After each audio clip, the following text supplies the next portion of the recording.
আসসালামু আলাইকুম ভাইরা, এটা কি গাছ? কেউ কেউ বলতে পারবেন? কেউ কেউ বলতে পারবেন যে এটা কি গাছ? এটা হয়েছে আপনাদের আপেল গাছ। ইন্ডিয়ান যে আপেলগুলো আছে, এই যে দেখেন, ইন্ডিয়ান যে আপেলগুলো আছে, এইটা হয়েছে সেই আপেল গাছ। এই আপেল গাছটা আপনার গত বছর ফল হয়েছিল, ছোট ছোট হয়ে ঝরে গেছে। তো আপনারা আমাদের দেশের আবহাওয়া প্রেক্ষাপটে ইন্ডিয়ান আপেলটাই বেস্ট। কারণ আপনার এই ইন্ডিয়ান আপেল আপনার আমাদের আবহাওয়ার সাথে ম্যাচিং, কম বেশি ফল হয়। আর আমি এখানে গ্রিন আপেল লাগাইছিলাম আমার একটা সারের বাগানে। তো ওটা 2-3 বছর ফল দিছে, পরে আর ফল দেয়নি।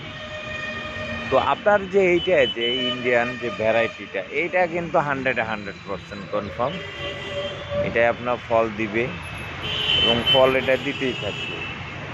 কিন্তু এখানে একটু সমস্যা হচ্ছে, যখনকার আপনার রোদটা আসবে, যখনকার আপনার ফলের ছোট ছোট ফল আসবে, তখনকার এই গাছে একটু রোদে 1 ঘন্টা 1.5 ঘন্টা পাক, সমস্যা নেই। কিন্তু এর বেশি পেলে এই ফলগুলা শুটকি হয়ে ঝরে পড়ে, মানে একদম মানে শুটকি দিয়ে দিয়ে ঝরে পড়ে যায়।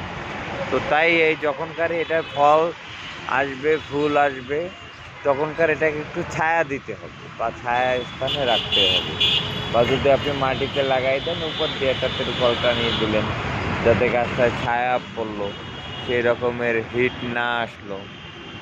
তো আমরা সবাই চেষ্টা করব যে এই রকমের আমরা বাড়ির আশেপাশে একটা আপেল গাছ, একটা কমলা গাছ, একটা মালটা গাছ, যে কোনো গাছ আমরা একটা লাগাবার জন্য চেষ্টা করব।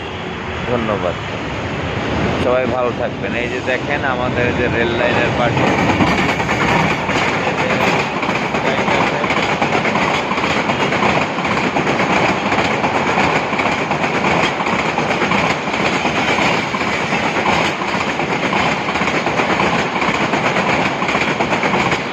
আমরা কিন্তু এর পাশেই আমাদের এটা নার্সারি, আর পাশেই এই আমাদের আপেল গাছ। সাইডে আবার আছে কাঠবাদাম, যেটা আমাদের দেশ গ্রামে হিউজ পরিমাণ ছোটোবেলায় টোকাইতে আমার মনে করেন যে দাও দিয়ে কেটে কেটে খেতাম। এই যে কাঠবাদাম,